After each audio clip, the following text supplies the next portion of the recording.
वैकुण्ठ गुणानुवर्णने वैकुण्ठ गुणानुवर्णने। তো এই শ্রী চৈতন্য মহাপ্রভুর আবির্ভাব স্থলিতে আন্তর্জাতিক কৃষ্ণ ভাবনাত্র সংঘ ইসকন তথা এই নামহট্ট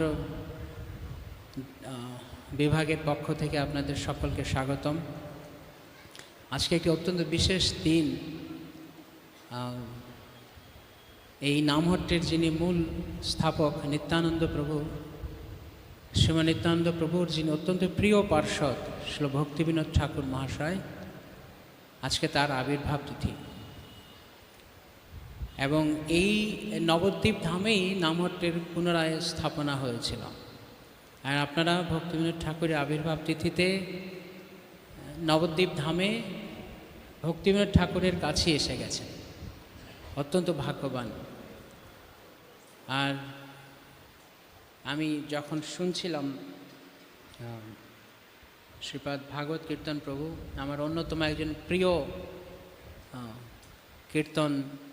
কীর্তনীয় ভক্ত, যার অত্যন্ত সুললিত কণ্ঠে কারা কারা খুব কাঁধে কাঁধে খুব ভালো অনুভূতি ছিল, শুনতে শুনতে অত্যন্ত আনন্দ হচ্ছিল। হরি বল! সবাই অনেক আনন্দ পেয়েছে। ভজনটি যেমন সুন্দর, এই প্রভুর কণ্ঠ, মধুর কণ্ঠে মধুর ভজন, সুমধুরতা প্রাপ্ত হয়েছে। তো অত্যন্ত হৃদয়স্পর্শী। আপনারা কিছু সময় আগে শ্রীমৎ গৌরাঙ্গ প্রেম মহারাজের শ্রীমুখ থেকে কৃষ্ণ কথা শ্রবণ করেছেন। ইতিমধ্যেই আপনারা পবিত্র হয়েছেন। তা আমার এই অপবিত্র মুখ দিয়ে আমি কি আর বলবো। যদি শুদ্ধ দুধ, ভালো দুধ যদি কোনো ময়লা পাত্রে রাখা হয়, তাহলে দুধটাও ময়লা হয়ে যাবে। তো কৃষ্ণ কথা তা অতীব মধুর এবং অত্যন্ত পুষ্টিদানকারী, দুধের মতো। কিন্তু যদি তা কোনো অযোগ্য ব্যক্তির মুখ থেকে বের হয়, তাহলে তার পুষ্টিগুণ থাকে না। তো আপনারা ইতিমধ্যে পুষ্টি প্রাপ্ত হয়েছেন। তো এই জন্য আমি ভাবছি যে হয়তো আমার অশুদ্ধ মুখ থেকে শুনলে আপনাদের খুব একটা ক্ষতি হবে না, কারণ অলরেডি মহারাজ আপনাদের পবিত্র করে দিয়ে গেছেন। আর তার উপরে আমি আরও সেটাকে ডাবল নিশ্চয়তা দেওয়ার জন্য শ্রীপাদ ভাগবত কীর্তন প্রভুকে ওনার চরণে অনুরোধ জানালাম, উনি যেন আরেকটু ভক্তিবিনোদ ঠাকুর মহাশয় একটা কীর্তন করেন শুদ্ধ ভক্ত চরণে, যাতে আরও সেটা পবিত্রতা প্রাপ্ত হয়।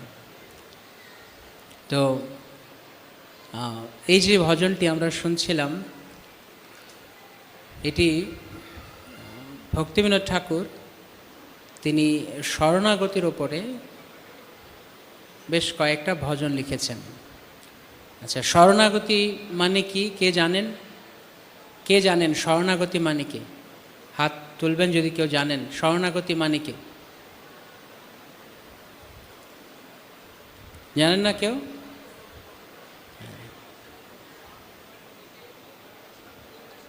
নিজেকে ভগবানের কাছে পুরো সমর্পণ করা, তো এটাকে বলা হয় আত্মনিবেদন, নিজেকে দিয়ে দেওয়া ভগবানের কাছে। তো আত্মনিবেদন প্রকৃতপক্ষে শরণাগতি একটা অঙ্গ। শরণাগতির 6টা অঙ্গের মধ্যে একটা অঙ্গ হচ্ছে নিজেকে সম্পূর্ণ ভগবানের কাছে দিয়ে দেওয়া। মোট 6টা অঙ্গ রয়েছে শরণাগতির। শরণাগতি মানে কারোর শরণে আসা, কারণ শরণ গ্রহণ করা। তো যখন আমরা কোনো বিপদে পড়ি, তখন আমরা কারোর শরণ নিই। তো এই পৃথিবীতে আমাদের অবস্থা কীরকম? এই জগতে কি আমরা ভালো রয়েছি না বিপদে রয়েছি? হ্যাঁ, আচ্ছা, কারা কারা মনে করছেন আমরা এই জগতে ভালো আছি, আনন্দে আছি? হাত তুলুন।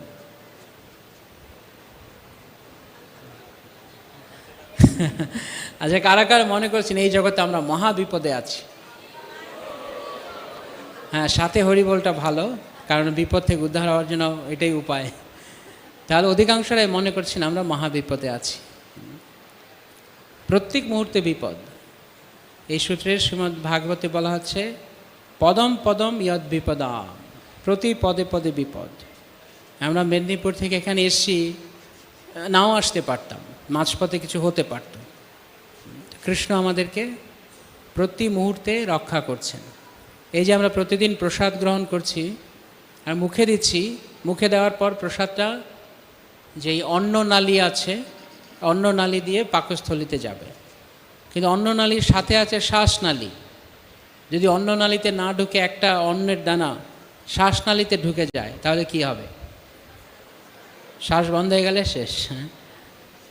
তো ধরুন আমাদের অনেকের এখানে বয়স 30, 40, 50, 60, 70 বছর। তো গত 30, 40, 50, 60, 70 বছর ধরে 3 বেলা প্রসাদ পাওয়ার সময় কে আমাদেরকে রক্ষা করছেন? কৃষ্ণ। নয়তো একটা অন্নের দানা শ্বাসনালীতে ঢুকে গেলে অনেক আগে আমরা মরে যেতাম। এই যে আমরা প্রতিদিন যেই হাওয়া নিচ্ছি, বাতাস, অক্সিজেন, এই বাতাসের মধ্যে যদি দূষিত বস্তু থাকতো, বাতাসটা যদি শুদ্ধ না হতো তাহলে কী হতো? আমরা মরে যেতাম। তো এইভাবে সমস্ত দিক থেকে আমরা দেখছি কৃষ্ণ আমাদের সব বিপদ থেকে রক্ষা করছেন। কৃষ্ণ রক্ষা করেন, কৃষ্ণ রক্ষা করবেন, কারণ কৃষ্ণ পিতা। পিতার কাজ তার সন্তানকে সবসময় সমস্ত পরিস্থিতিতে রক্ষা করা। কিন্তু এটা তো পিতার কাজ হলো, সন্তানের কাজ কি? সন্তানের কি করা উচিত তাহলে? পিতা যদি সবসময় সব মুহূর্তে আমাকে বাঁচাচ্ছেন, তাহলে আমার কাজ কি হবে পিতার প্রতি? পিতাকে ভুলে যাওয়া? না। কি বলছেন? তাকে সম্মান করা, সবসময় স্মরণে রাখা। আর তার চেয়ে ভালো হচ্ছে তাকে সবসময় ভালোবাসা। ধরুন আপনার সন্তান আপনাকে দেখলে শুধু প্রণাম করে, বাস এই পর্যন্তই, কিন্তু আপনাকে ভালোবাসে না, তাহলে কীরকম হবে? ভালো লাগবে? হ্যাঁ। তো কৃষ্ণ চান আমরা যেন তাকে ভালোবাসি, শুধু সম্মান নয়, তাকে ভালোবাসি। তো আমরা যখন কৃষ্ণের আশ্রয়ে আসি, কারণ কৃষ্ণ আমাদের সমস্ত বিপদ থেকে রক্ষা করছেন, তো আমরা যদি ভগবানের আশ্রয়ে আসি, ঠিক আছে, তাহলে ভগবান আমাদের কি করবেন? হ্যাঁ না, রক্ষা তো এমনিই করছেন। রক্ষা তো কৃষ্ণ এমনিতেই করছেন, এমনিও করছেন, অমনিও করছেন। যারা ভগবানের ভক্ত নয় তারা বেঁচে নেই? বেঁচে আছে? হ্যাঁ কি না? আচ্ছা, আমার প্রথমে আগে জিজ্ঞেস করি না, অনেক জায়গায় এই অসুবিধাটা হয়, আমার বাংলা অনেকে বুঝতে পারে না। মানে আমি যখন কথা বলি জিজ্ঞেস করি, সবাই চুপ করে থাকে। তা আমার কথা কি বোঝা যাচ্ছে? আমার বাংলা আপনারা বুঝতে পারছেন তো? তাহলে যখন জিজ্ঞেস করবো একটু হ্যাঁ না বললে বুঝতে পারবো না, তো আমি কার সঙ্গে কথা বলছি বুঝবে না। তাহলে কৃষ্ণ, যারা কৃষ্ণের ভক্তি করছেন না, কৃষ্ণ তাদেরকেও সুরক্ষা দিচ্ছেন। কিন্তু যদি যারা কৃষ্ণকে ভালোবাসবে তাহলে কৃষ্ণ তাদেরকে কি করবেন? যেমন একটা পিতার হয়তো 3টে সন্তান আছে, যার মধ্যে 2টো তার কথা শোনে না, আরেকজন তার পিতার কথা শোনে। তো যারা পিতার কথা শোনে না তাদেরকেও পিতা খাওয়াচ্ছেন, পড়াচ্ছেন, দেখভাল করছেন। তাহলে যারা তার কথা শুনছে, যিনি তার কথা শুনছেন, যিনি তার কথা অনুযায়ী চলছেন, তাকে ভালোবাসেন, তাকে পিতা কি করবেন? ভালো, এখন আপনারা ভাষা না এমনকি ইঙ্গিতও বুঝতে পারছেন, খুব ভালো, মাথায় তুলে রাখবেন। তো কৃষ্ণ তার ভক্তকে মাথায় তুলে রাখেন। এই জন্য ভগবানকে বলা হয় ভক্তের ভগবান, এমনি ভগবান নন, ভক্তের ভগবান। কৃষ্ণ কার? হ্যাঁ, ভক্তের। কৃষ্ণ ভক্তের। কৃষ্ণ এমনকি কৃষ্ণ নিজেরও না, কৃষ্ণ নিজেরও নন, কৃষ্ণ তার ভক্তের। ভগবানের শুদ্ধ ভক্ত, তিনি এমনভাবে ভগবানকে ভালোবাসেন যে এই জগতের সমস্ত কিছু তার কাছে মিছা হয়ে যায়। তো যেহেতু সব কিছু তার কাছে অনর্থক, কেবল কৃষ্ণই তার একমাত্র সম্পদ, তো কৃষ্ণও তার ভক্তকে এমনভাবে ভালোবাসতে চান। এখন ভক্ত তার জীবনে সব কিছু দিয়ে কৃষ্ণকে ভালোবাসেন, এত ভালোবাসেন যে ভগবান কিভাবে তার ভক্তকে ভালোবাসবেন প্রতিদানে খুঁজে পান না। আপনাকে যদি কেউ ভালোবাসে, আপনিও তাকে যদি ভালোবাসেন, তো সাধারণত ভালোবাসলে কি হয়? কিছু আদান প্রদান হয়, কিছু উপহার দেওয়া নেওয়া হয়। তো ভক্ত তার সব কিছুই ভগবানকে দিয়ে দেন। তো এখন ভগবানের সব কিছু মানে কি? একজন ভক্তের জীবনে তার, যেমন ভক্তিময় ঠাকুর মহাশয় আরেকটা ভজনে বলছেন, মানস দেহ গেহ যো কিছু মোর ওর পিলু তোয়াপদে নন্দকিশোর। হে কৃষ্ণ, আমি আমার মন, দেহ, গৃহ যা কিছু আমার বলে লোক বলছে বা যা কিছু আমার বলে আমি মনে করছি, সব কিছু আজ থেকে তোমার। তো ভক্ত তো তার জীবনে সব কিছু কৃষ্ণকে দিয়ে দিল, ভক্তের দেওয়া হয়ে গেল, শুদ্ধ ভক্ত যিনি। এখন ভগবানকে তার ভক্তকে প্রতিদান দিতে হবে। তাহলে ভগবানের যা আছে তাও তার ভক্তকে দিতে হয়, তাই না? হিসাব তো তাই। ভক্ত তার সব কিছু ভগবানকে দিয়ে দিয়েছেন। তো যদি বরাবরই করতে হয়, সমান সমান হতে হয়, তাহলে ভগবানকে কী করতে হবে? ভগবানকেও তার সব কিছু ভক্তকে দিয়ে দিতে হবে, হ্যাঁ কি না? এখন ভগবানের কি আছে আপনারা বলুন? ভগবানের সম্পদ কতটুক? 5,000, 10,000, 1 কোটি? হ্যাঁ, পুরো ব্রহ্মাণ্ড, একটা ব্রহ্মাণ্ড নয়, অনন্ত কোটি বিশ্ব ব্রহ্মাণ্ড কৃষ্ণের। তো এখন এমনকি কৃষ্ণের ধামটাও কৃষ্ণের। এখন ভক্ত যখন তার সব কিছু দিয়ে ভগবানকে ভালোবেসেছেন, এবার ভগবানকেও তার সব কিছু দিয়ে ভক্তকে ভালোবাসতে হবে। তাই ভগবান যখন প্রতিদান দিতে যান, তখন ভক্তকে বলে, নাও তুমি আমার সব কিছু নাও। এখন একটা সমস্যা আছে এর মধ্যে। কি সমস্যা? ভক্ত তার সব কিছু দিয়ে ভগবানকে ভালোবেসেছেন, যা কিছু তার ছিল, ঘর দৌড় যা কিছু আছে সব তার ইষ্টদেব ভগবানকে তিনি দিয়ে দিয়েছেন। বন্ধু দ্বারা সুত সুতা তব দাসীদা সব কিছু কৃষ্ণকে দিয়ে দিয়েছেন। এখন ভগবান যখন তার সব কিছু আবার ভক্তকে দিতে যাবেন, তখন একটা অসুবিধা হয়ে যাচ্ছে। কেউ আন্দাজ করতে পারেন কি অসুবিধা? হ্যাঁ,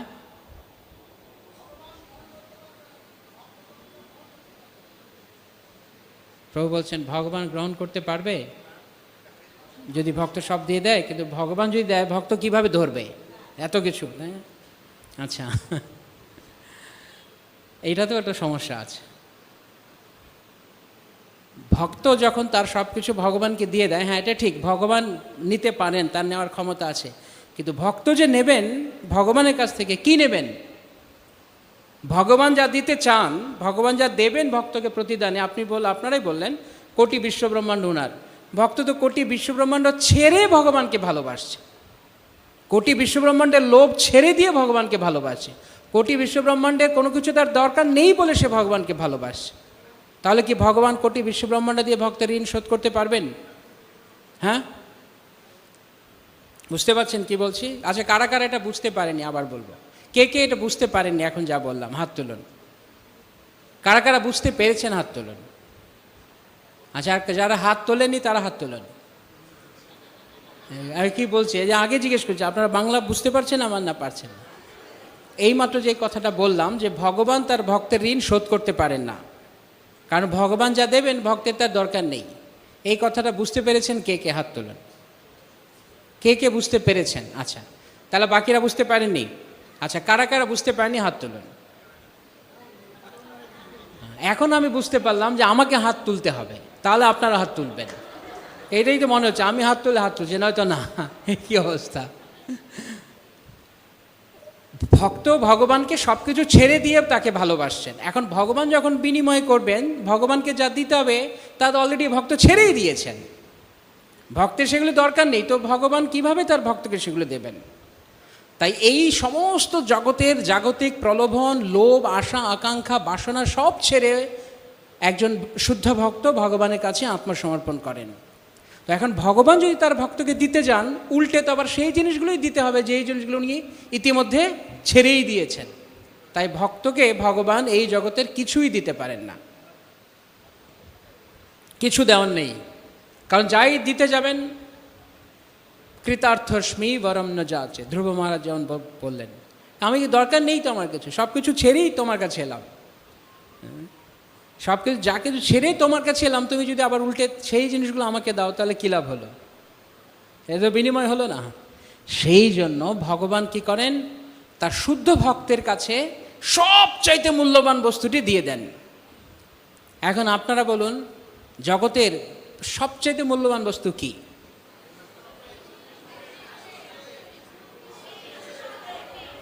হ্যাঁ, প্রেম, কৃষ্ণ প্রেম। ধন্যবাদ। কারা কারা মনে করছেন জগতের সবচাইতে মূল্যবান বস্তু কৃষ্ণ প্রেম নয়? এই হাত তুলে দিয়েছেন কেন আগে? আচ্ছা, কারা কারা মনে করছেন কৃষ্ণ প্রেমই সবচেয়ে মূল্যবান বস্তু? হরে কৃষ্ণ। আপনারা কারা কারা জীবনে কৃষ্ণ প্রেম লাভ করতে চান? কারা কারা মনে করছেন মাথা খারাপ, কৃষ্ণ প্রেম নিয়ে আমি কি করব, আমার এখন অন্য কিছু দরকার? এরকম কেউ নেই। অনেক ভালো। তো যদি আমরা কৃষ্ণ প্রেম চাই, তাহলে সেটি আমাদের এমন জায়গা থেকে পেতে হবে যেখানে কৃষ্ণ প্রেম রয়েছে। তো কৃষ্ণ কি করলেন? যেহেতু কোনো কিছু দিয়ে তার ভক্তকে তিনি তার প্রতিদানের সমান সমান করতে পারবেন না, তাই কৃষ্ণ যা কিছু জগতের সব, এই জড়জগতের যা কিছু তুচ্ছ বস্তু তার সব ছেড়ে সবচাইতে মূল্যবান বস্তু তার ভক্তকে দিয়ে দিয়েছেন। তার নাম হচ্ছে কৃষ্ণ প্রেম। তাই ভগবান তার ভক্তকে প্রেম দেন। শ্রী চৈতন্য চরিতামৃতে এই প্রসঙ্গে বলা আছে, প্রেমধন বিনা ব্যর্থ দরিদ্র জীবন, দাস করি বেতন মোরে দেহ প্রেমধন। যেমন আমরা কোথাও কাজ করি, কাজ করলে কি চাই? বেতন। কাজ করব তো বেতন দিতে হবে। তো এখন ভক্তেও যে ভগবানের সেবা করেন তার বেতন কি? বেতনটা কি? পারিশ্রমিকটা কি? কারা কারা কৃষ্ণকে ভালোবেসে শুধু প্রেম চান, কৃষ্ণ প্রেম, আর কিছু চান না? এবার একটু দুর্বল লাগছে মনে হচ্ছে। কারা কারা শুধু কৃষ্ণ প্রেম চান বেতন হিসেবে, আর কিছু চান না? ঠিক তো? এখানে ক্যামেরা আছে, আপনাদের সবাইকে দেখছে। যদি ভবিষ্যতে অন্য কিছু চান, শ্রীপাদ ভাগবত কীর্তন প্রভু কিন্তু আপনাদেরকে দেখবে যে আপনি ওই দিন হাত তুলেছেন, আমি কৃষ্ণপ্রেম ছাড়া আর কিছু চাই না। হ্যাঁ হ্যাঁ, দেখতে যাবে তো প্রভু যে আপনি ওই দিন হাত তুলেছেন, এখন অন্য কিছু কেন চাইছেন? কৃষ্ণ প্রেম ছাড়া কি এখন কি আবার সিদ্ধান্ত চেঞ্জ করছেন নাকি? আচ্ছা, আরেকবার বলো এটা জানার পর, কারা কারা জীবনে কৃষ্ণ প্রেমই চান, আর কিছু নাই? এখন জোর বেড়েছে প্রভু, তার মানে কৃষ্ণ প্রেমই চান না। এখন কৃষ্ণ প্রেম কোথায় পাওয়া যায়? এইমাত্র বললাম, কোথায়? না, ভগবানের কাছে নয়। ভগবানের কাছে প্রেম নেই। ভগবান কৃষ্ণ প্রেম ভক্তের কাছে দিয়ে দিয়েছেন। দিয়ে কৃষ্ণ প্রেমের ভাণ্ডারটা যেখানে কৃষ্ণ প্রেম আছে ভক্তকে দিয়ে দিয়েছেন, তালা মেরে চাবি দিয়ে দিয়েছে ভক্তের কাছে। এখন কেউ এসে বলছে কৃষ্ণ আমি প্রেম চাই, আমি চাবি খুঁজে পাচ্ছি না। চাবি নাই।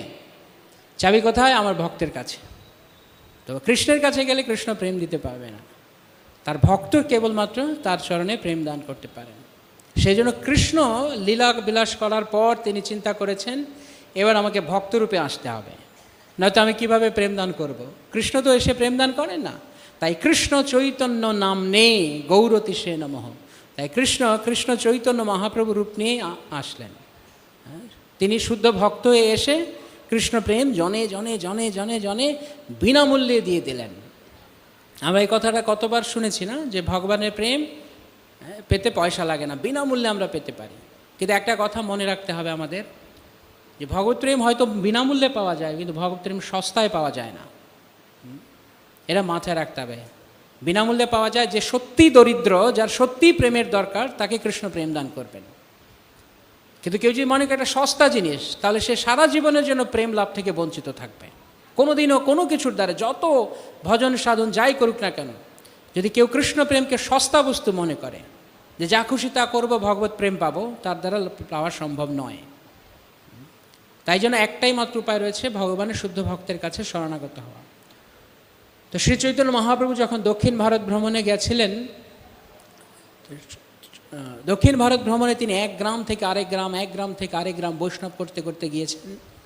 চৈতন্য চরিতামৃতে মধ্যলীলায় তার চমৎকার বর্ণনা রয়েছে। একজন প্রেমে পাগল হয়েছেন, তিনি আরেক গ্রামে গেছেন, তাকে দেখে ওই গ্রামের সবাই পাগল হয়ে গেছে।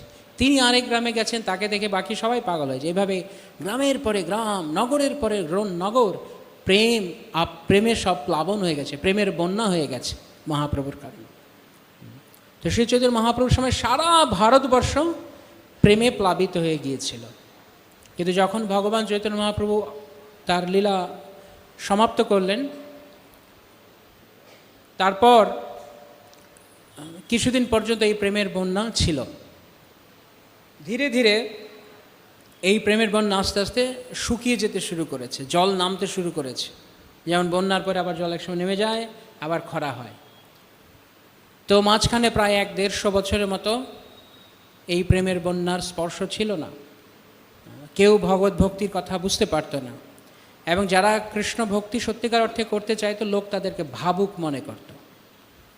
ওই সময় ছিল ভক্তিবিনোদ ঠাকুর, তিনি প্রথমবারের মতো আবার সেই প্রেমের বন্যাকে, প্রেমের প্লাবনকে তিনি আবার এইখানে নিয়ে এসছেন। কিসের মাধ্যমে? কে জানেন কিসের মাধ্যমে? হ্যাঁ, বুঝতে পারছি না। নামহট্ট, খুব সুন্দর, আবার নামহট্টের মাধ্যমে নিয়ে এসছেন। তাই আপনারা অত্যন্ত ভাগ্যবান যে ভক্তিবিনোদ ঠাকুরের হৃদয়, নিত্যানন্দ প্রভুর হৃদয় এই নামহট্ট প্রচারের আপনার অংশ। আমরা সবাই এই নামহট্ট প্রচারে যুক্ত হতে পেরে মহা আনন্দ অনুভব করছি। নামহট্ট, যা এই যে সুরভিকুঞ্জে, জলঙ্গির ওই পারে সুরভিকুঞ্জে যে নামহট্টের শুরু করেছেন নিত্যানন্দ প্রভু, পরবর্তীতে আবার ভক্তিবিনোদ ঠাকুর সেটা শুরু করেছেন। তো এই নামহট্টে, নামহট্ট মানে কি কে জানেন? হ্যাঁ, এটা সবাই জানেন। ওকে, নামের হাট। হাটে কি হয়? কেনা বেচা। কি কেনা বেচা হচ্ছে? কিন্তু এখন যদি শুধু নাম কেনা বেচাই হতো এখানে, তাহলে একটু আগে আমরা বললাম যে ভক্তের পারিশ্রমিক হচ্ছে প্রেম, বেতন হচ্ছে প্রেম, তাহলে নাম কেন কেনা বেচা হচ্ছে বলা হচ্ছে? নামের মধ্যে প্রেম রয়েছে। খুব ভালো মাতাজি, কি নাম আপনার? খুব সুন্দর, ভেরি গুড। হ্যাঁ, নামের মধ্যে প্রেম রয়েছে, কিন্তু নামের আগে একটা শব্দ জুড়বে, তাহলে প্রেম আছে। শুদ্ধ নাম। যখন আমরা শুদ্ধ নাম জপ করব, শুদ্ধ নাম কীর্তনের দ্বারা, তার ফলে প্রেম লাভ হবে। তো নামটা হচ্ছে প্রেমের বীজ। যখন বীজ বোনা হয়, বীজ থেকে অঙ্কুরোদ্গম হয়, অঙ্কুর থেকে আস্তে আস্তে চারা, চারা থেকে বৃক্ষ হয়, বৃক্ষে ফল ধরে। তো এই কৃষ্ণ নাম হচ্ছে আমাদের প্রেমের বীজ। এখন সেই কৃষ্ণ নাম রূপ বীজ কাকে দেয়া হবে? কে প্রেমের বীজ পাবে? আপনারা একটু আগে বলেছিলেন না, কারা কারা হাত তুলেছিলেন জানি যে আমি প্রেম পেতে চাই? এখন কমে গেছে। সবাই পেতে চান? কারা কারা পেতে চান? হরি বল। তো এখন এই প্রেম পেতে গেলে, প্রেম হচ্ছে ফল, আর ফল তো এমনিতে পাবেন, আগে কি লাগবে? ফল কোথা থেকে আসে? বীজ। বীজ না থাকলে ফল। বীজ হচ্ছে নাম। এখন সেই নাম, এই নামের হাটে ভক্তিবিনোদ ঠাকুর মহাশয় তিনি লিখছেন যে নিত্যানন্দ প্রভু নামের হাটে এই নাম বিতরণ করছেন, কিন্তু একটা শর্ত দিয়েছেন। শর্ত হচ্ছে শ্রদ্ধা শর্ত। শ্রদ্ধা লাগবে, বিশ্বাস লাগবে। বিশ্বাসটি কি? যে কৃষ্ণ এবং কৃষ্ণ নাম অভিন্ন। এই যে আমরা হরে কৃষ্ণ কৃষ্ণ কৃষ্ণ হরে হরে, হরে রাম রাম রাম হরে হরে মহামন্ত্র উচ্চারণ করছি, এইটি এবং কৃষ্ণ অভিন্ন। এই দুইয়ের মধ্যে কোনো পার্থক্য নেই। আর এটা শুধু মুখে বলার জিনিস নয়। আমি যদি মনে করি ও এটা ক্লাসে অনেক শুনেছি, কিন্তু যখনই আমি জপমালায় হাত দিচ্ছি, যদি আমি মনে না করি যে এই গুটিতে আমি যা জপ করছি হরে কৃষ্ণ, তা আর কৃষ্ণ আলাদা, এটা অন্য কিছু, কৃষ্ণকে পাবো, এটা অন্য কিছু না, কৃষ্ণ নামই কৃষ্ণ, এই দৃঢ় বিশ্বাস সহকারে যখন আমরা কৃষ্ণ নাম গ্রহণ করব, অপরাধ মুক্ত হয়ে, তখন আমাদের ধীরে ধীরে তা প্রেম দিবে। এই প্রসঙ্গে শ্রী চৈতন্য মহাপ্রভু বলছেন চেত দর্পণ মার্জনম। আমাদের হৃদয়ে, যেমন আপনার ঘরে আয়না রয়েছে, আয়নাতে যদি আপনি মুখ দেখতে চান সম্ভব নয় যদি আয়নাটা ময়লা থাকে।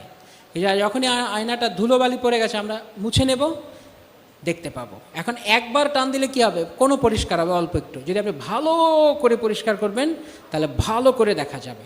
তো যদি আমরা কৃষ্ণকে দেখতে চাই তাহলে আমাদের ভালো করে হৃদয়কে পরিষ্কার করতে হবে, তাহলে হৃদয়েই আমরা কৃষ্ণকে দেখতে পাবো। আর এই যে পরিষ্কার প্রক্রিয়া, এটা হচ্ছে ভগবানের নাম। কিন্তু ভক্তিবিনোদ ঠাকুর মহাশয় বলছেন এই নাম তাকে দেওয়া হবে যার শ্রদ্ধা রয়েছে, যার বিশ্বাস রয়েছে, কৃষ্ণ এবং কৃষ্ণ নাম অভিন্ন, এবং চরমে কৃষ্ণ পাদপদ্মের প্রতি দৃঢ় বিশ্বাস যে আমার এই জীবনের উদ্দেশ্য কেবলমাত্র কৃষ্ণ প্রেম লাভ করা। কি বললাম? জীবনের উদ্দেশ্য কি? এর আগে আরেকটা শব্দ বলেছি, কেবলমাত্র। কেবলমাত্র যদি না হয় তাহলে কীভাবে? কেবলমাত্র কৃষ্ণ প্রেম।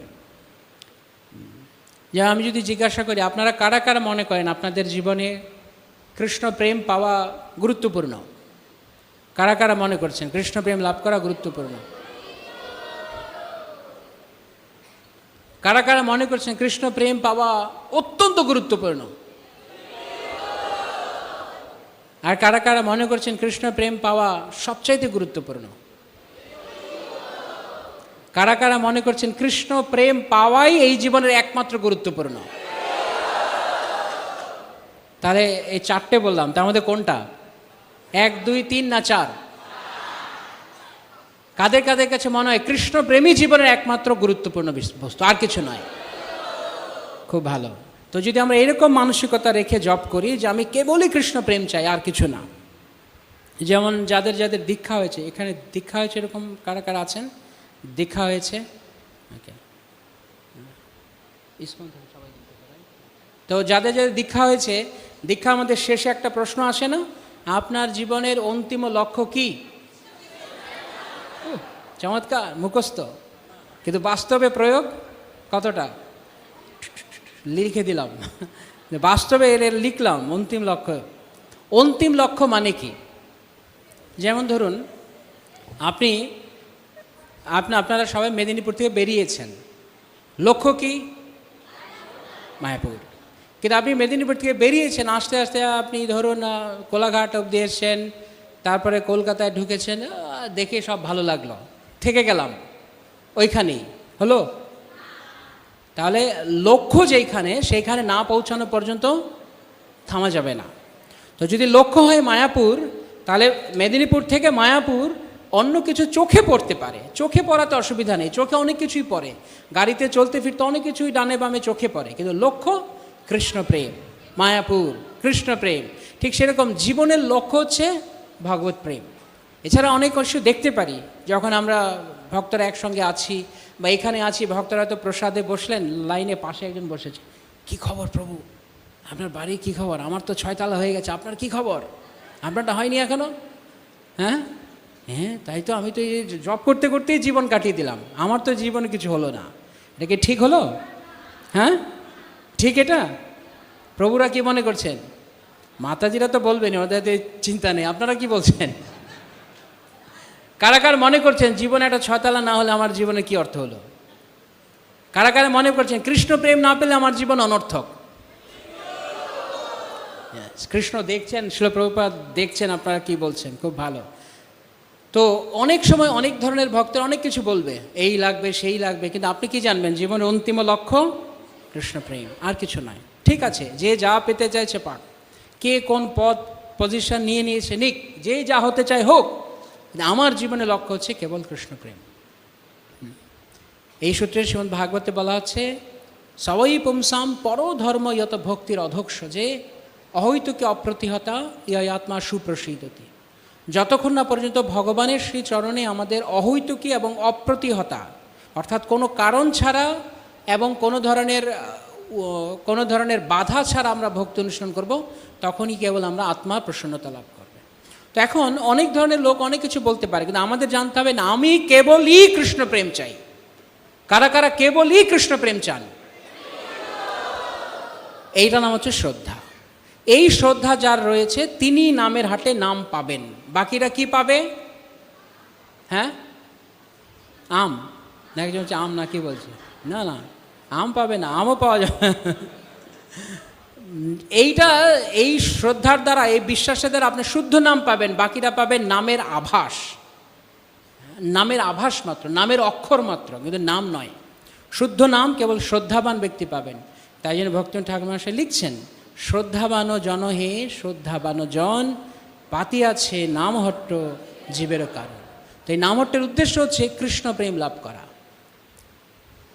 নামহট্টের উদ্দেশ্য কি? নামহট্টের উদ্দেশ্য,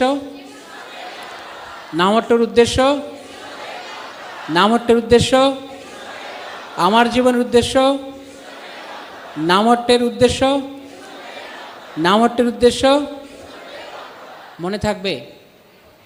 হ্যাঁ, কিন্তু কিছুদিন পরে দেখলেন আপনার পাশে আরেকজনকে একটা বড় পোস্ট দিয়ে দিয়েছে, আপনি পোস্ট পেলেন না, তাহলে কি করবেন? আমাকে পোস্ট দিল না, এতদিন ধরে নামহট্ট করছি। আমরা এখানে পোস্ট পেতে আসিনি, আজকে যার আবির্ভাব তিথি শ্রী ভক্তিবিনোদ ঠাকুর, তিনি একটা গ্রন্থ লিখেছেন গৌদ্রুম কল্পাটবী। সেখানে উনি লিখছেন সব পোস্ট পজিশন অন্যদের দিয়ে দিয়েছেন, এইটা করবে ওইটা করবে, শেষে একটা পোস্ট খালি আছে। এই পোস্টটা হচ্ছে ঝাড়ু দিবে কে। এই যে হাটের মধ্যে এক একজন এক একটা কাজ করবে, হাট ভেঙে যাওয়ার পর সবাই যখন চলে যাবে ময়লা হয়ে যায় না হাটটা, তো হাটটা পরিষ্কার কে করবে? ভক্তিবিনোদ ঠাকুর বলছে আমি করব। তো যিনি নামের হাট শুরু করলেন তিনি বলছেন আমি ঝাড়ু দিব, বাকি সবাই সব পজিশন নিয়ে নিক। কারা কারা আমরা বিভিন্ন পদ প্রতিষ্ঠা চাই নাম হট্টে? আপনি হাত তুলছেন কেন? একটু একটু চাইছেন নাকি? কারা কারা শুধু কৃষ্ণ প্রেম চান? হরি বল! শুধু কৃষ্ণ প্রেম, আর কিছু কারণে আমরা নাম হট্টে নেই। প্রেম। এখন আমরা যেই কথায় ছিলাম সেখানে আসি। এই প্রেম কোথায় পাওয়া যাবে? হ্যাঁ, নামের হাটে কে থাকে? ইঞ্জিনিয়ার, ডাক্তার, সাধু, ভক্ত, শুদ্ধ ভক্ত। তো এই ভজনে বলা হচ্ছে শুদ্ধ ভক্ত চরণ রেণু ভজন অনুকূল। যদি আমরা শুদ্ধ ভক্তের কাছে যেতে পারি, তার চরণ ধুলি গ্রহণ করতে পারি, এটা ভজনের অনুকূল। আচ্ছা, ভজন মানে কি? এই যে মেদিনীপুর থেকে মায়াপুর এলাম, এই যে এলাম, এই পুরো পথটা হচ্ছে ভজন। বোঝা গেল? মায়াপুরটা কি? কৃষ্ণ প্রেম গন্তব্য, লক্ষ্য। লক্ষ্য হচ্ছে কৃষ্ণ প্রেম। আর কিভাবে কৃষ্ণ প্রেম পাবো? কৃষ্ণ প্রেম পাওয়ার জন্য যে পথ, সেই পথটাকে বলা হয় ভজন। সাধনা, সাধ্য। সাধ্য হচ্ছে কৃষ্ণ প্রেম, আর সাধনা হচ্ছে ভজন। এখন এই ভজন করতে গেলে কিছু অনুকূল বস্তু চাই। সব কাজে একটা অনুকূল বস্তু আছে। যেমন কোনো একটা ছাত্র পড়তে গেছে, পড়াশোনা করতে চায়, তার জন্য অনুকূল বস্তু কি কি? এখানে ছাত্র আছে কেউ? বই, খাতা, কলম, আর কি? আর কি? হ্যাঁ, মন। অনেক দূরে চলে গেছেন, একটু পরে যাই ওখানে। আগে আস্তে আস্তে দেখি। শিক্ষক লাগবে, আর কি লাগবে? প্রভু কি বলছেন? হ্যাঁ, বুঝতে পারছি না। স্কুল লাগবে, আর বুঝি না। শান্ত পরিবেশ, খুব ভালো। আর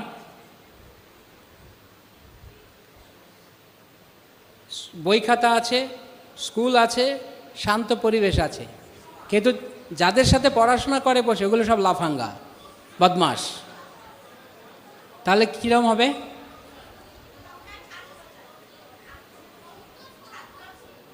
না, ছাত্র তো আছে, মানে কি ছাত্র লাগবে?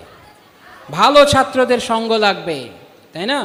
আপনি পড়তে বসেছেন, শান্ত পরিবেশ, শান্ত পরিবেশের জানালা দেখতে, কি সুন্দর পাহাড়। আরে যদি কেউ না থাকে, এই পড়, ও আচ্ছা, তখন না পড়বে না। যদি শান্ত পরিবেশ থাকে শুধু, তাহলে হবে না। ভালো ছাত্রদের সঙ্গ লাগবে। তো এই ভজনে বলা আছে ভক্তির অনুকূল প্রথম বস্তু হচ্ছে শুদ্ধ ভক্তদের সঙ্গ। যখন আমরা শুদ্ধ ভক্তদের সঙ্গে থাকব, তাদের চরণধুলির মাধ্যমে। এখানে চরণধুলির দুটো অর্থ, একটা হচ্ছে এর আক্ষরিক অর্থ, আর একটা হচ্ছে প্রতীকী অর্থ। আক্ষরিক অর্থ হচ্ছে যখন আমরা ভক্তদের কাছে যাই, তখন আমাদেরকে ভক্তদের চরণধুলি গ্রহণ করতে হবে। কিভাবে? প্রভুরা যখন বাড়িতে যান তখন কি করতে হবে? ভালো করে আঁকড়ে ধরে, প্রভু তো দিতে চাইছেন, দিবেন না। ক্লাসে শুনেছি চরণধুলি না, আজকে বেরিয়ে হতে দেবো না চরণধুলি না, এরকম অনুরোধ করতে হবে যে আমরা একটু চরণধুলি চাই। তো যারা মহান বৈষ্ণবেরা আছেন তারা চরণধুলি দেবেন। যদি তারা করুণা করে দেন তো ভালো, যদি না দেন তাহলে তারা হেঁটে চলে যাওয়ার পর অথবা তাদের পাদুকা থেকে লুকিয়ে এরকম করে দেখে, দেখো চরণধুলি নিলাম, মনে থাকে যেন, এরকম নয়, দেখিয়ে নয়, লুকিয়ে। হৃদয়ে এই চরণধুলি নেওয়ার সঙ্গে সঙ্গে একটা মনোভাব চাই। কি মনোভাব? যে যার চরণধুলি গ্রহণ করছি ওনার মতো হৃদয়টা যেন আমার হয়, ওনার যেরকম কৃষ্ণকে ভালোবাসার ইচ্ছা সেরকম যেন আমার হয়। নয়তো শুধু শুধু চরণধুলি নেওয়া কিছু কাজ হবে না। এটা হচ্ছে আক্ষরিক অর্থ। দ্বিতীয় অর্থ হচ্ছে প্রতীকী অর্থ। চরণধুলি মানে হচ্ছে ওনার বাণী পালন করা, ওনার আদেশ পালন করা। শুদ্ধ ভক্তেরা যা যা বলছেন, তারা যেভাবে আমাদেরকে কৃষ্ণ ভজনে যুক্ত থাকতে বলছেন, সেটা আমাদের করতে হবে। এখন শুদ্ধ ভক্তেরা কি কি বলছেন সেটা আমরা এই ভজনে দেখব। তো প্রথমে বলা হচ্ছে শুদ্ধ ভকত চরণ রেণু ভজন অনুকূল, এটা অনুকূল বস্তু ভজনের। আর যা কিছু প্রতিকূল আছে বর্জন করতে হবে। যেমন আগে আমরা যেটা বলছিলাম, একটা ছাত্রের জন্য পড়াশোনার জন্য প্রতিকূল কি? প্রতিকূল কি না, প্রতিকূল প্রতিকূল কি? হ্যাঁ, অসৎসঙ্গ। আর খুব আপনারা বলেন শান্ত পরিবেশ, খুব অশান্ত পরিবেশ। এইগুলো যেমন বই খাতা আছে, বইয়ের 5টা পৃষ্ঠা আছে, ছেঁড়া পাতা নেই একসব। আর এমন শিক্ষকের আন্ডারে পড়তে গেছে, শিক্ষক নিজেই ভালো করে বোঝে না, অথবা শিক্ষক নিজেই পড়াশোনায় মন নেই। যেমন অনেক শিক্ষকেরা আছে বিভিন্ন জায়গাতে, এই ক্লাসে আসলে একটু গল্প স্বল্প করে বাস চলে গেল, ছাত্রের যেতে 12টা বাজলো তাদের কিছু যায় আসে না। এইরকম শিক্ষক, এরকম ছাত্র দুই ভয়ঙ্কর।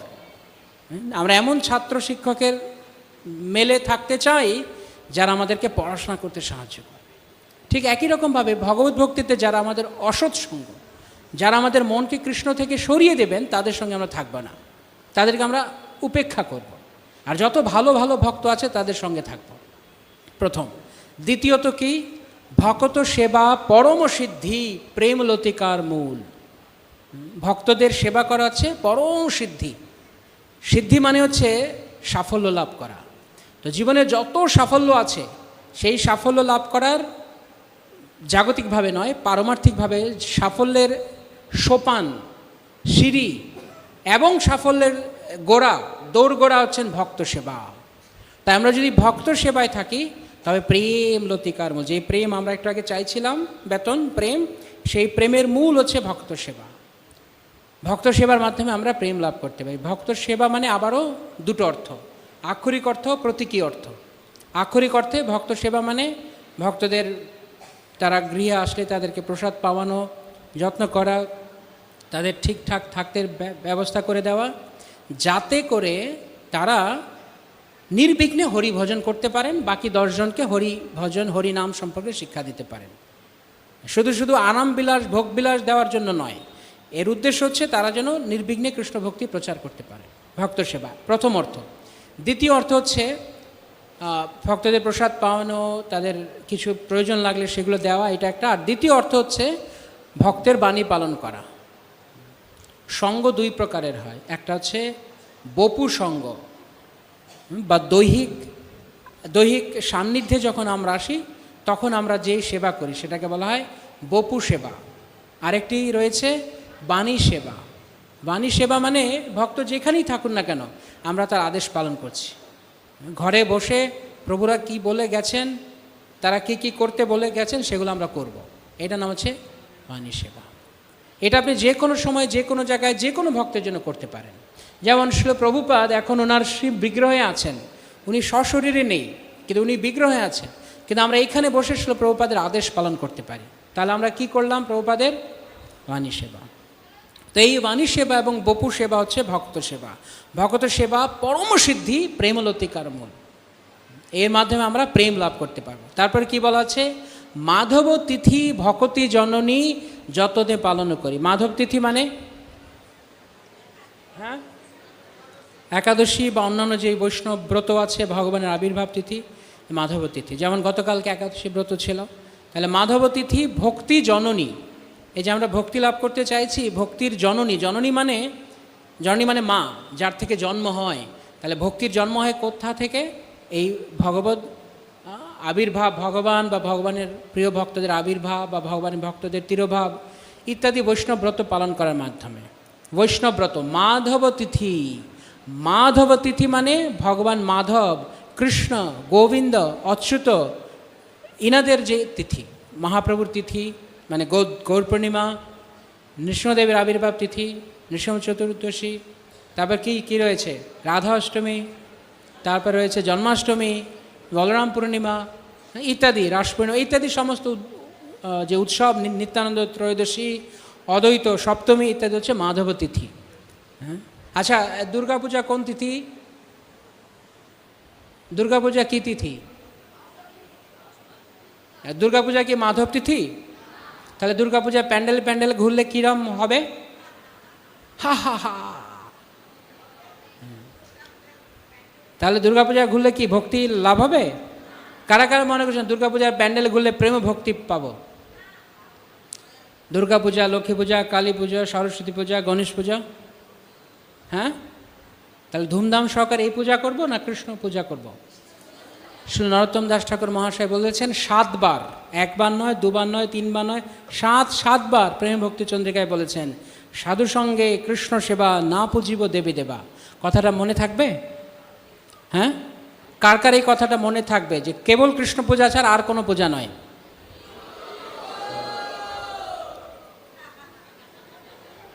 দেখব সামনে 1 মাস পরে, 1 মাসও না, 20-22 দিন পরে দেখব। হ্যাঁ, যেন আপনারা কোনো প্যান্ডেলে না যান, ঠিক তো? হ্যাঁ, এখন বলছেন না না না না আমি যাব না। হ্যাঁ ঠিক আছে ঠিক আছে ঠিক আছে, শান্তি, না গেলে ভালো। কারণ আমরা শ্রীল প্রভুপাদের আদর্শের আমরা যেন এই ভুল কোনো শিক্ষা না দিই, এই ভুল উদাহরণ স্থাপন না করি যে কৃষ্ণ ভক্ত হয়ে দেবদেবীর পূজার প্যান্ডেলে ঘুরে বেড়াচ্ছে। যারা দেবদেবীর পূজক তারা কখনো আপনার গৌর পূর্ণিমা উৎসবে এসে একদম প্রেম ভক্তির দ্বারা একদম লুটোপুটি খায়? তাহলে আমরা কেন ওখানে যাচ্ছি? অনন্য চিত্তে কৃষ্ণ ভজন, কেবল কৃষ্ণ, কৃষ্ণ ছাড়া আর কেউ নয়। দেবদেবীরা ভগবানের প্রিয়জন, দেবদেবীরা ভগবানের সেবক, কিন্তু তারা চান আমরা যেন কৃষ্ণ পূজায় থাকি। তাই কেবল মাধব তিথি, আরও বিভিন্ন ব্রত বাড়িতে যা পালন করা হয় দরকার আছে, কেবল একাদশী তিথি আর মাধব তিথি, আর কিছু নয়, ঠিক আছে? মাধব তিথি ভকত জননী যতনী পালন করি, কৃষ্ণ বসতি বলি পরম আদরে বলি। কৃষ্ণ বসতি মানে যেখানে যেখানে কৃষ্ণের আবির্ভাব, কৃষ্ণের লীলা, কৃষ্ণ ভক্তদের লীলা হয়েছে, অর্থাৎ শ্রীধাম বা শ্রীপাঠ, সেই সমস্ত স্থানে বাস করা। যেমন আপনারা কৃষ্ণ বসতি করছেন, এখন কোথায় আছেন? এখন শ্রী মায়াপুর ধাম কি? আমি আসলে জিজ্ঞেস করছি মায়াপুর ধাম কি? মায়াপুর ধাম কি?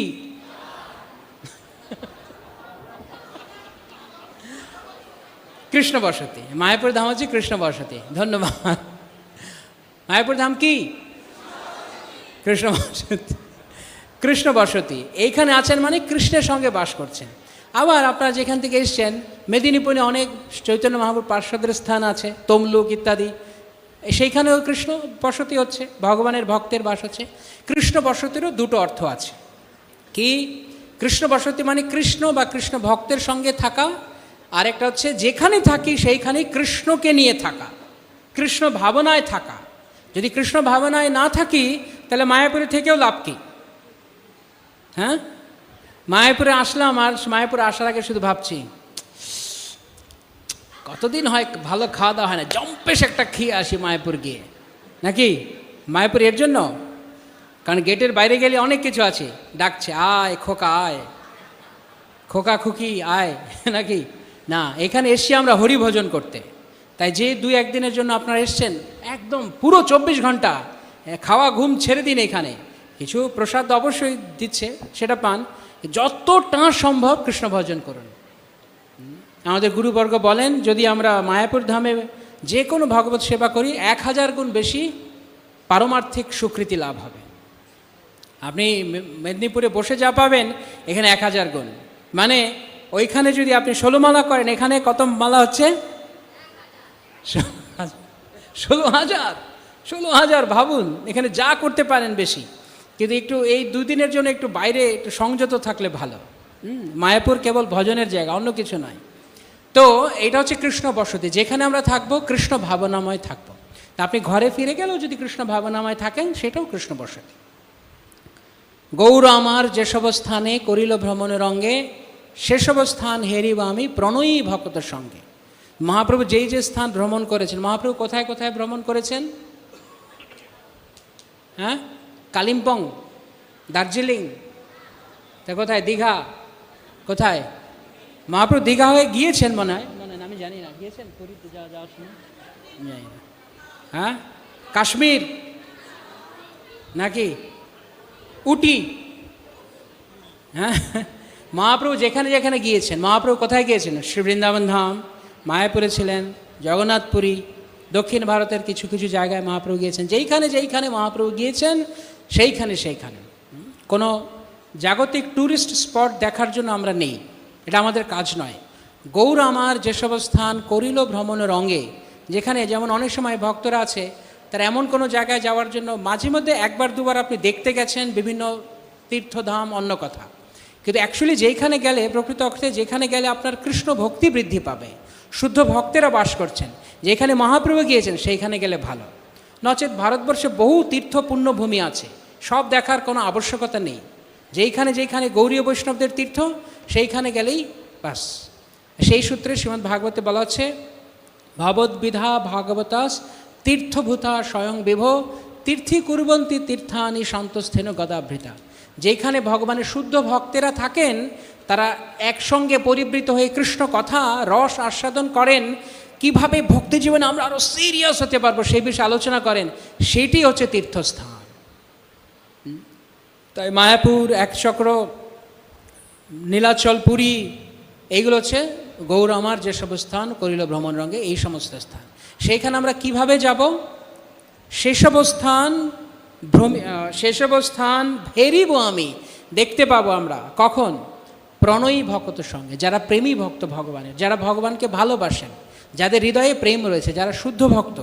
শুদ্ধ ভক্ত মানে এক কথায় যদি বুঝতে চাই, এই প্রসঙ্গে ছিল ভক্তি সিদ্ধান্ত সরোজ ঠাকুর প্রভুপাদ বলেছেন, কনক, কামিনী, প্রতিষ্ঠা, এই তিনটে জায়গায় ছেড়ে দিয়েছে সে শুদ্ধ ভক্ত, সেই বৈষ্ণব। কনক, কামিনী, প্রতিষ্ঠা বাগিনী ছাড়িয়াছে যারে, সেই তো বৈষ্ণব। কোনো রকম জাগতিক ধন সম্পদের লালসা নেই। লালসা আর থাকা আলাদা জিনিস। আমাদের থাকতে পারে, কারো হয়তো রয়েছে, পৈতৃক সূত্রে পেয়েছেন, তা এটা হচ্ছে লালসা করা, লোভ করা না, কেবলমাত্র কৃষ্ণতে। তাই কনক, দ্বিতীয় হচ্ছে কামিনী, অর্থাৎ অত্যধিক পরিমাণ বিপরীত সঙ্গের প্রতি আসক্তি। কনক, কামিনী, প্রতিষ্ঠা, এবং আমি কি পেলাম এই জীবনে, লোক আমাকে আসবে, এই যে মালা পরাবে, সম্মান করবে, প্রণাম ঠুকবে, এগুলো হচ্ছে প্রতিষ্ঠা। তো এই সমস্ত জিনিস যার নেই তিনি বৈষ্ণব। মহাপ্রভু বলেছেন বৈষ্ণবকে, ন ধনম ন জনম ন সুন্দরীম কবিতাম, একই কথা। এই ধন জন কবিতা সুন্দরী যার জন্য যে লালায়িত নয়, সেই বৈষ্ণব। আরেক কথা রূপ গোস্বামী পাদ বলেছেন, যার কোনো অন্যাভিলাষ নেই, কৃষ্ণকে পাওয়ার অভিলাষ ছাড়া আর কোনো অভিলাষ নেই, তিনিই প্রকৃতপক্ষে শুদ্ধ বৈষ্ণব। তারাই শুদ্ধ ভক্তি যাজন করছেন। তো শুদ্ধ ভক্তেরা হচ্ছেন আমাদের লীলাস্থান দর্শন করার, গৌর আমার যেসব স্থান ভ্রমণ করেছেন সেই সমস্ত স্থান দর্শন করার সঙ্গে। তারপর আরও ভক্তির অনুকূল বস্তু কি? মৃদঙ্গ বাদ্য শুনিতে মন অবসর সদা যাচ্ছে। এই যে একটু আগে যখন শ্রীপাদ ভাগবত কীর্তন প্রভু কীর্তন করছিলেন, মৃদঙ্গ বাজছিল, হ্যাঁ, খুব আনন্দ লাগছিল, হ্যাঁ, মৃদঙ্গ বাদ্য কত সুন্দর, মৃদঙ্গ ধ্বনি। মৃদঙ্গ বাদ্য শুনিতে মন অবসর সদা যাচ্ছে, অর্থাৎ সারাক্ষণ যত কাজ হচ্ছে, কাজের মাঝখানে মন পড়ে আছে, কখন আমি একটু কীর্তন শুনবো, কখন আমি একটু ভগবানের কথা পড়বো, শুনবো। মৃদঙ্গেরও দুটো অর্থ। মৃদঙ্গের একটা আক্ষরিক অর্থ হচ্ছে এই যে মৃদঙ্গ বাজছে, আর একটা প্রতীকী অর্থ হচ্ছে কৃষ্ণ কথা। কারণ মৃদঙ্গ বাদ্য, এই বাজনার দ্বারা যেই ধ্বনি প্রচারিত হচ্ছে, কৃষ্ণ কথার দ্বারা একই জিনিস প্রচার করা হচ্ছে। তো মৃদঙ্গ বাদ্য শুনিতে মন অবসর, মন সবসময় অবসর খুঁজবে, সময় খুঁজবে, কখন আমি একটু কীর্তন শুনবো, ভগবানের কথা শুনবো। অবসরে সদা যাচ্ছে মৃদঙ্গ বাদ্য। এখনকার দিনে অনেক ধরনের ইনস্ট্রুমেন্ট বেরিয়েছে, বাদ্য বাজনা, কিন্তু সেগুলো মহাপ্রভুর প্রিয় নয়। মহাপ্রভুর প্রিয় হতে এই যে সংকীর্তনের অঙ্গ, খোল, করতাল, কাসর, ঘণ্টা, এগুলো মহাপ্রভুর প্রিয় ধ্বনি, এইগুলো অনুকূল বস্তু, এর মধ্যে আমরা সবসময় থাকবো। মৃদঙ্গ বাদ্য শুনিতে মন অবসর সদা যাচ্ছে, গৌরবিহিত কীর্তন শুনি আনন্দের হৃদয় নাচে। কি কীর্তন? কি কীর্তন শুনে আমাদের মন আনন্দ পেতে হবে?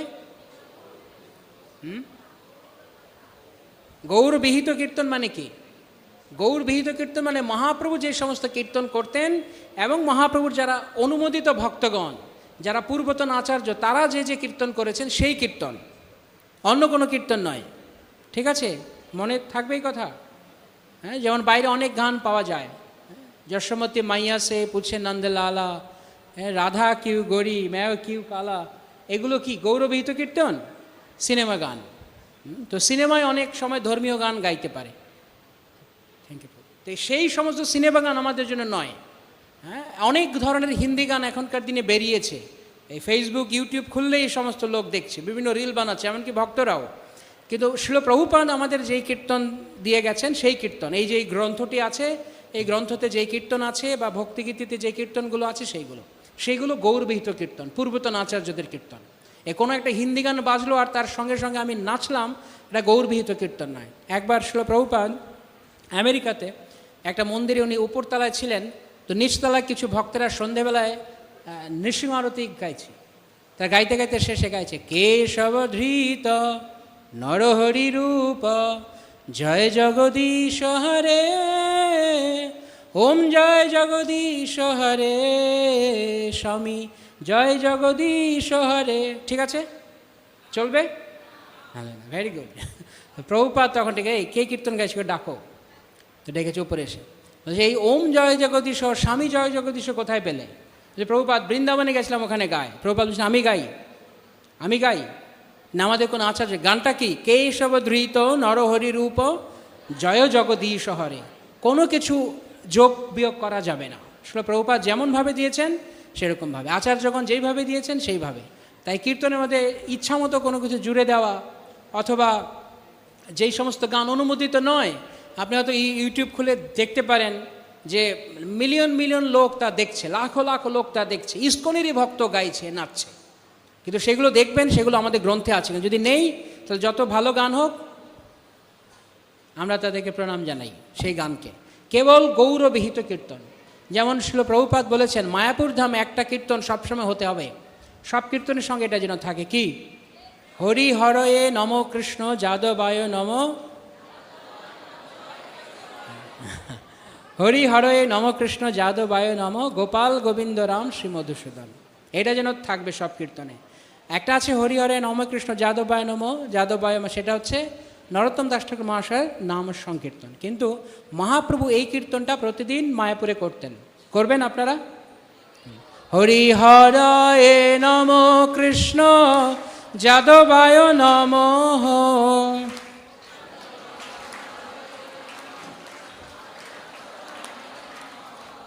হরি হরয়ে নম কৃষ্ণ যাদবায় নম,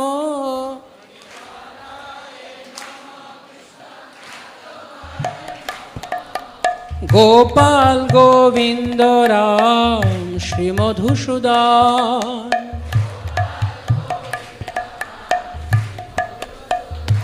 হরি হরয়ে নম কৃষ্ণ যাদবায় নম,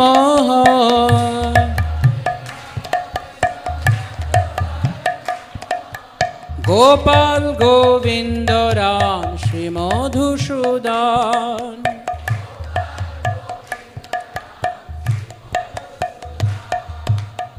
তো এইরকম কিছু কিছু কীর্তন যা পূর্বতন আচার্যদের অনুমোদিত, সেইগুলো গাইতে হবে। গৌরবিহিত কীর্তন ছাড়া অন্য কোনো গান, হিন্দি গান বা অন্য গান, এমনকি বাংলা ছড়া গান, যে যা কিছু বানাক না কেন, কেবলমাত্র পূর্বতন আচার্যদের লেখা যে গান সেইগুলো মনে থাকবে। এবার মোবাইলে গিয়ে একটা গান দেখলাম, অনেক লোক, লাখো লাখো লোক দেখছে এই গানটা, সেই গানে নাচছে, গাইছে, ভিডিও বানাচ্ছে, আমরা কি বানাবো? কেবল এই গৌরীয় বৈষ্ণব গীতি, অন্য কি কিছু নয়। হরিনাম গীতি গাও নীতি নীতি, অন্য কোনো গীতি গেও না। জগদানন্দ পণ্ডিত বলেছেন, গৌর যে শিখালো নাম সেই নাম গাও, অন্য সব নাম মাহাত্ম্য সেই নামে পাও। যদিও সেগুলো আপাত দৃষ্টিতে দেখতে কৃষ্ণ নাম, কৃষ্ণ রাম গোবিন্দ নারায়ণ অচ্যুত মাধব কেশব এসব আছে, হ্যাঁ, রাধারানী বাঙ্কে বিহারী অনেক কিছু আছে, কিন্তু সেগুলো আচার্যগণ গেয়েছেন কি? তাদের রচিত যদি না হয় তাহলে আমাদের জন্য প্রয়োজন নেই। যেমনটা প্রভুপাদ দিয়ে গেছেন সেরকমভাবে। কোথাও শুধু কৃষ্ণের নাম থাকলেই কি কাজ হবে? কাজ হবে? যেমন এইখান থেকে এই কি বলে কিছু দূর যাওয়ার পরে দেবগ্রাম বলে একটা জায়গা আছে, ওখানে একটা দোকান আছে, দোকানের নাম হচ্ছে গিরিধারী মাছের আড়ত। গিরিধারী, এখন কারা কারা মনে করেন ওইখান থেকে মাছ খেলে আপনার গিরিধারী প্রেম হবে? হবে? তো গিরিধারী নাম থাকলে কি গিরিধারীর প্রতি প্রেম হয়ে যাবে? জয়গুরু টি স্টল, তা আপনি এখানে টি স্টলে টি খেলে কি আপনার গুরু প্রেম বাড়বে? না। যেমন এখানে একটা দোকান আছে শ্রী চৈতন্য লটারি সেন্টার, তো আপনি বলে এইখান থেকে লটারি কিনলে লাগবেই লটারি, চৈতন্য মহাপ্রভুর লটারি। করবো আমরা এগুলো? কোথাও শুধু নাম থাকলে হবে না, নাম অনেক আছে। যেমন ভক্তি সিদ্ধান্ত সরস্বতী ঠাকুর প্রভুপাদ বিভিন্ন অপসম্প্রদায়কে বন্ধ করেছেন, অনেক কিছু বিভিন্ন ছড়া গান তারা গাইছে। এই ছড়া গান আমাদের গাওয়ার জন্য নয়।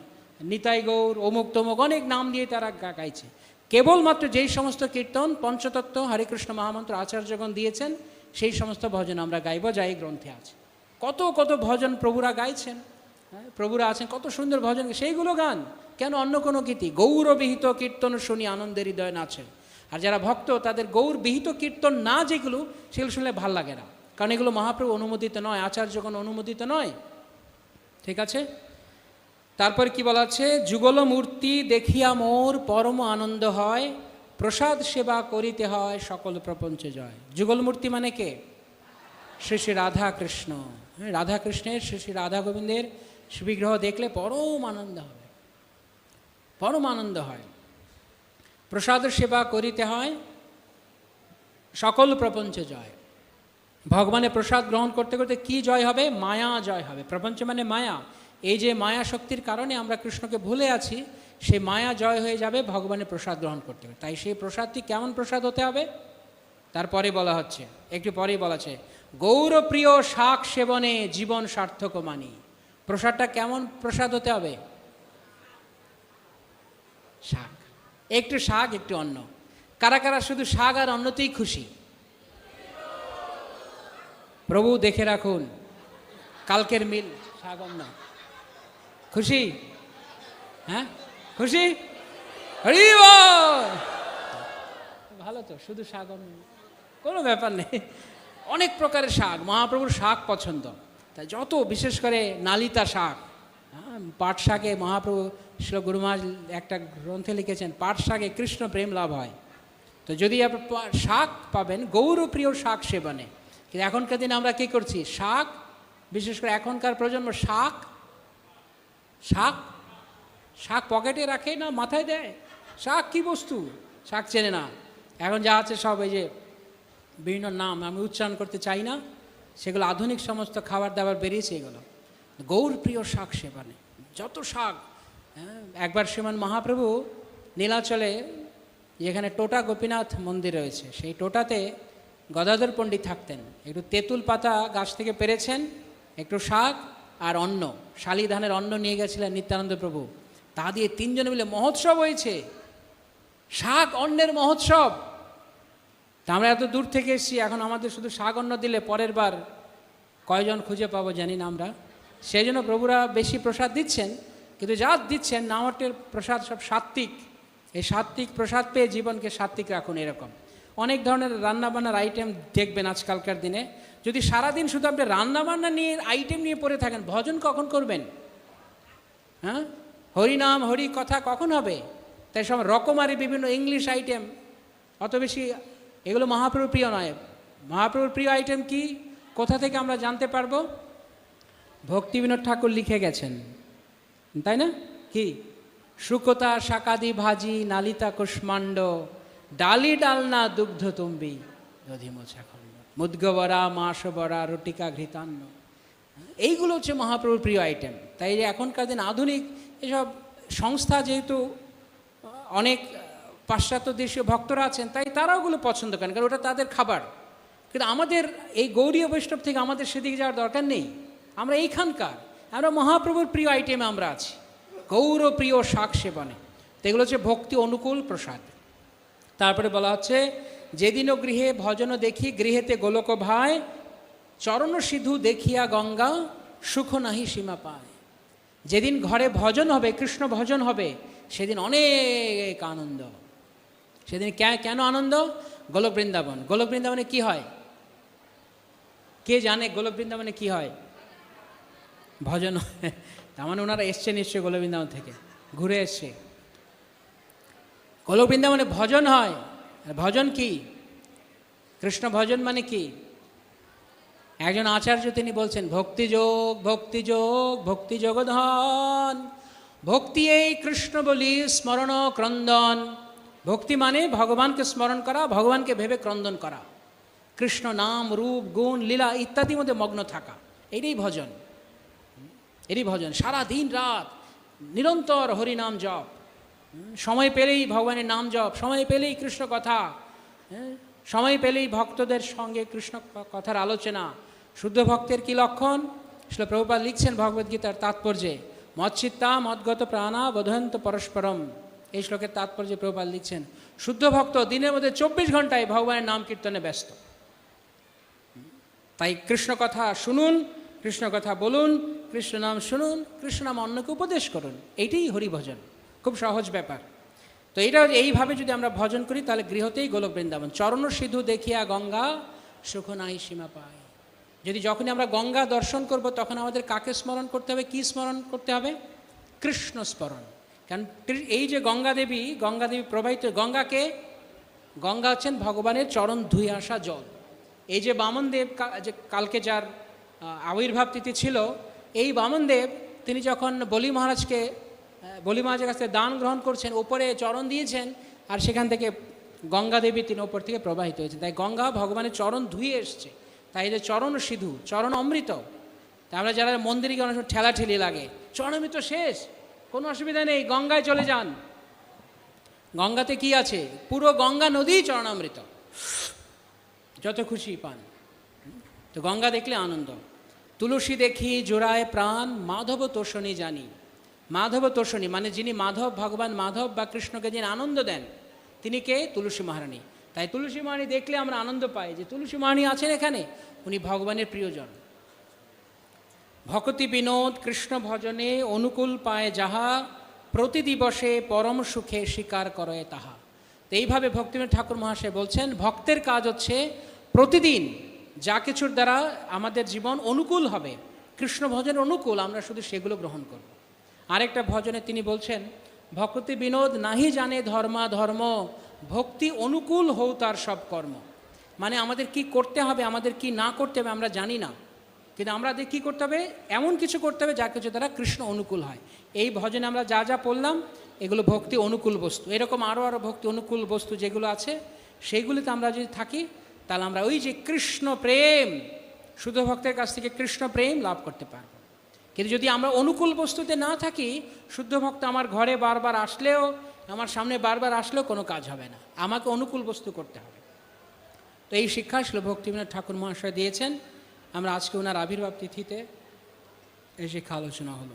শ্রী প্রভুপাদ কি জয়, শ্রী ভক্তিবিনোদ ঠাকুর মহাশয় কি জয়, গৌর প্রেমানন্দে। আর 5-10 মিনিট আছে, কারো কোনো প্রশ্ন? হরে কৃষ্ণ, জয় শ্রী প্রভুপাদ কি। ভালো লেগেছে সবার? হরি বল। ভালো লাগা মানে ভালোটা জিনিসটা কি করব? ফেলে দেবো না গ্রহণ করব? হ্যাঁ, কারা কারা গ্রহণ করবেন হাত তুলুন। হরি বল। ঠিক আছে, প্রভুকে অসংখ্য ধন্যবাদ। কারো কোনো প্রশ্ন আছে? প্রভু যে এতক্ষণ যা কিছু বললেন, কারো প্রশ্ন জাগছে মনে?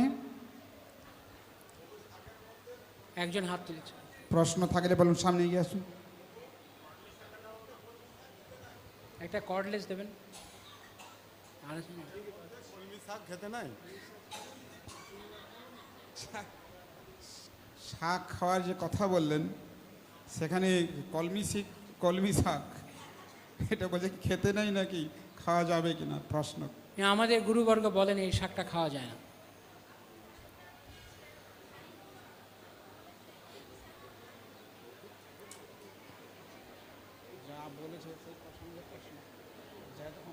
প্রশ্ন কারো কিছু জিজ্ঞাসা করতে চান?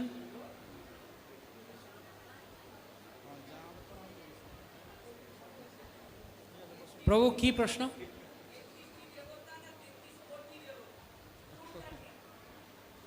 অনেক আছে, কতজন আছে এটা জেনে আমার কোনো কাজ হবে না।